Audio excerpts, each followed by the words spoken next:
We appreciate everybody celebrating their wins. But, happy Thursday night to everybody. Of course, tonight, this is an important one. And so how many of y'all in here used to drink alcohol regularly? 2 or 3 a week, maybe more. If so, raise your hand. No, you're not alone. How many of you used to bring home Little Debbie cakes a box a week? Okay, you my people. How many of you used to bring home cookie dough every couple of weeks? Ice cream every week? If so, you're my people. Tonight, guys, this element is all about you. So I'm hopeful that you watched, my video last night, because it's a precursor to what's coming tonight. But dealing with addictive foods, and of course, mindset, skill set, and action. Of course, tonight the mindset is explore the danger of addicted foods, and the skill set is identify your personal susceptibility to these addictive foods. And then, of course, the action steps are going to be to reinforce the importance of using the portion control plate system. So, Allie, I'll turn it over to you, and we'll bounce back and forth. Y'all, if y'all got any questions, please save them till the end. Or if you've got something, if you had an aha moment when Allie says something, just raise your hand, and we'll be happy to bring you in. Go ahead, Allie. Well, and one of the things I love about this chapter is, so many of us started this program and we maybe had a really negative inner self-talk about, why is it that I can't resist this when I know this isn't good for me, when I know this isn't what I want, when I know this is taking my health in the wrong direction. And one of the things that this brought to my heart and into that inner conversation was that it feels amazing to acknowledge that there is a science behind these feelings and this addiction. There's a science behind it. There's a reason that it is a struggle. And we're going to help you have a better understanding of why these toxic non-food substances should be treated much like you would treat a cocaine or heroin addiction. Somebody brought something up to me the other day, and it may have been in here that Dr. Anderson said it. I can't remember where I read it because I'm reading stuff all the time. But it was talking about how, if someone is addicted to something like cocaine or heroin, everyone's like, oh my goodness, I'm so sorry to hear that. That's so hard. And, and they treat it like it's, golly, we've got to do everything we can to help break this drug addiction. But the addiction to these substances like sugar and the white flour and all of that, they cause more deaths every year than an addiction to something like cocaine or heroin. So nobody talks about that. That's sort of the addiction that's just sort of accepted, and it kills the most people. So, that being said, I think that's a big reason for me why I'm so passionate about this program is we can break those addictive cycles. But, this is one of the hardest addictions to break, in that if you're an alcoholic, you can just rid your life of alcohol, but we have to eat every day, multiple times a day. So we are always going into grocery stores, going through drive-throughs, going over to someone else's house, and so this is something that can be around us all the time. It's like we've got to figure out how to deal with these substances in a way that we can break these addictions. So one of the things is they bring instantaneous pleasure, but they ultimately result in consequences to your health and well-being. So basically, we're talking about the refined state of sugar and flour.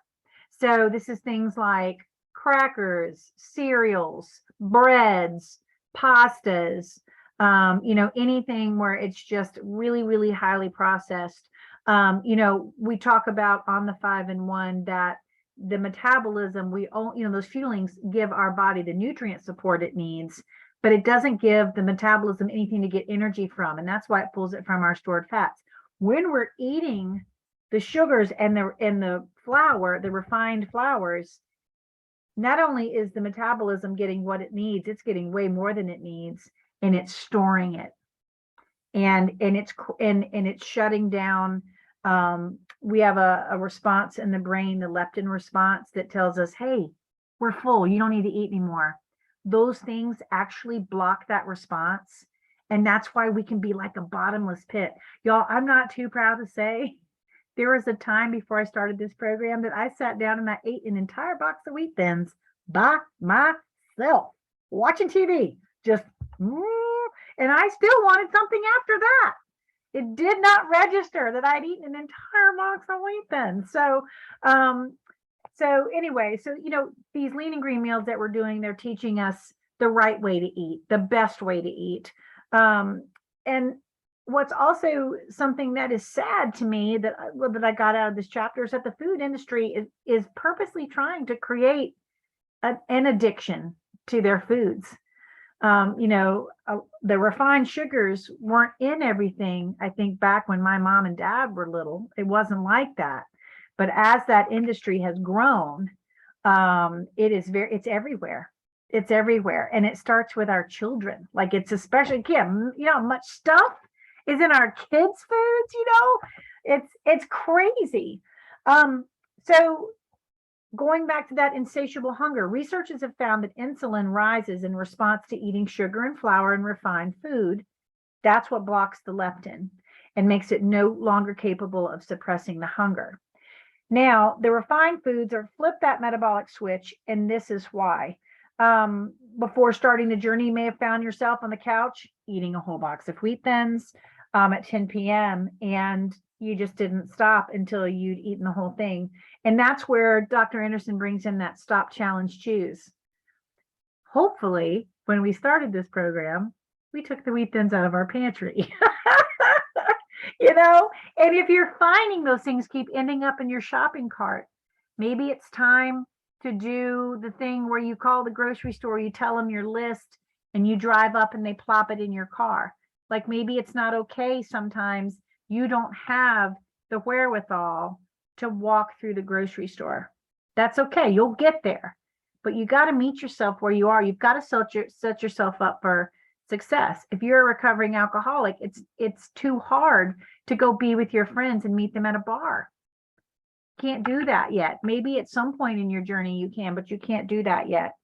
And as we know, the sugar, the refined flour lights up the pleasure centers in our brain like a fireworks display. So why is that important to know that? It's because if you aren't processing your stress well during the day, right? And you've just been so stressed out, when you get home, your brain is going to go, we need something to celebrate. We need something to take the edge off. We need something to snap us out of this anxiety and the stress we've been carrying all day. That's when you open up the bottle of wine. That's when you eat the cookies and the ice cream, right? Emotions will drive that because the brain needs that to calm down. It wants to get out of fight or flight. It wants to change the subject. But if we aren't emotionally processing things well yet, we get driven to those addictive foods. And the other thing you find is it takes more and more and more and more to create the same response. And that's when the addiction gets really bad. I don't know about you guys, but I used to love those cosmic brownies. Do you guys know what a cosmic brownie is? They're like made by Little Debbie. They're like this, they're so junky. Like, they're not even good. Like a real brownie that your mom made, that's good. This is not good. And I would eat a couple of them in a sitting. And now I would take a bite and it tastes like chemicals. It doesn't even taste like a good brownie, but I could eat several of those in one sitting at the point, and I had a lot of emotional mismanagement going on. So what's our susceptibility to refined sugar and flour? Well, it does light up that pleasure center. And, some of us, and this is interesting, some of us are at a higher risk than others because of that being drawn into addiction. Some people have a more addictive personality than others. In my family, we have a history of alcohol dependence and addiction. So I already have an addictive personality. So, it's no surprise that I've jumped on the sugar wagon. For whatever reason, I'm not real big on the mixed drinks or whatever, but I did like sugar and refined flours. So it was interesting to see. I don't know if you guys read on 321 about the experiment with the rats. Some rats loved it, hit the lever, and just kept it going as much as they could. Some rats would come, sometimes they wouldn't. Other rats would only come when food showed up, but not when the sugary stuff showed up. And this helps us understand the patterns of addiction, because the highly susceptible rats fell in love with the sugar lover, which is a strong cue predicting the reward, right? They hit it, the reward comes out. That's what is happening in our brains. It's creating this loop, this trigger reward system. And so to overcome that, some of us have to work at it a little harder than others. I love this susceptibility quiz. Did anybody else take this? Anybody have a chance to take this susceptibility quiz? Really interesting, isn't it? I thought it was super interesting. I I checked a lot of boxes in here. But it's going through this now, having done this journey for so long. We're going to learn a lot about how to combat a lot of this susceptibility, right? And the 5 and 1 already helps take us to a place where we can do a really good job combating it. But I see stuff about moodiness, right? Fogginess. I see stuff about emotions. I see stuff about difficult to control how much I eat. Again, that's a lot of times an emotional response to something. Sometimes it's because we're not getting enough sleep that the brain is asking for those dopamine hits. So, I mean, this book will cover all of those things. So after you take this quiz and you see and kind of an estimate of your susceptibility to the lure of sugar and refined flour, if your score was high, you want to avoid eating any sugar or refined flour, especially after you've reached a healthy weight, right? Because now we're in the part of the book where we're talking about moving forward and transitioning from weight loss, and we're bringing more foods back into our house, right? We're bringing more things that we're eating. There are some people, and Kenny has a cool story about a fella who was doing great, and he had gotten to his goal, and he had transitioned, and his weakness, I think, was a soda, and he got a big gulp, and he just said, I'm just going to have this one big gulp. And next thing you knew, very soon after that, he had gained back almost all the weight he'd lost. He had a high susceptibility to sugar. So, I don't mess with it. And frankly, thankfully, I don't have the palate for it so much anymore. If I try and grab something sweet, usually it's an emotional trigger response. And the minute it touches my mouth, I'm like, why am I eating this? And you go, oh yeah, that's right. This is an old thing I used to do, and it doesn't serve me anymore. But if you have a high susceptibility, sometimes just that hitting your mouth sends you right back down that trail. So you just want to watch that. Let's see. Portion control is also our friend. We have that automatically with the fuelings. We want to stay grazers as we move forwards. We want to keep that grazing habit because that keeps our portions right. And you're less likely to overeat if you're drinking water with every time you eat and you're keeping that grazing habit, right? So that's a good thing too. And that can help so that you're not wanting to grab something because you're tired or you've run out of fuel, right? And your body goes, well, sugar will do it. The commercial, you'll be much more like yourself after a Snickers bar. You don't need that if you're grazing. You'll be feeding your body well all the way along. The world we live in presents a difficult environment for us to eat healthy on a daily basis. Let's just admit it. Drive-throughs are so convenient. Stuff that can sit on the shelf that's so easy to just grab and throw down your throat because you don't feel like having to pull out the fresh stuff and make something. To overcome the psychological and logistical issues of modern life, that's why Dr. Anderson made the 5 and 1. It's literally just as easy to grab as it is to grab the junk. So as you move forwards into, when you transition off the program and into bringing other things back into your life, there are many people, myself included, that I still get some fuelings to have that grab and go for those times when life is crazy, when there's chaos. I know I have something healthy I can grab that I don't have, or if it's been a crazy week and I haven't been able to get to the grocery store and get all the fresh things that I like to have for my grazing, I know I have those as a backup, and that feels so incredibly good. And, I don't do them every day, but the days that I do use those, it is huge. Traveling, all those kind of times when you're not sure what you're going to have access to makes the hugest difference in the world.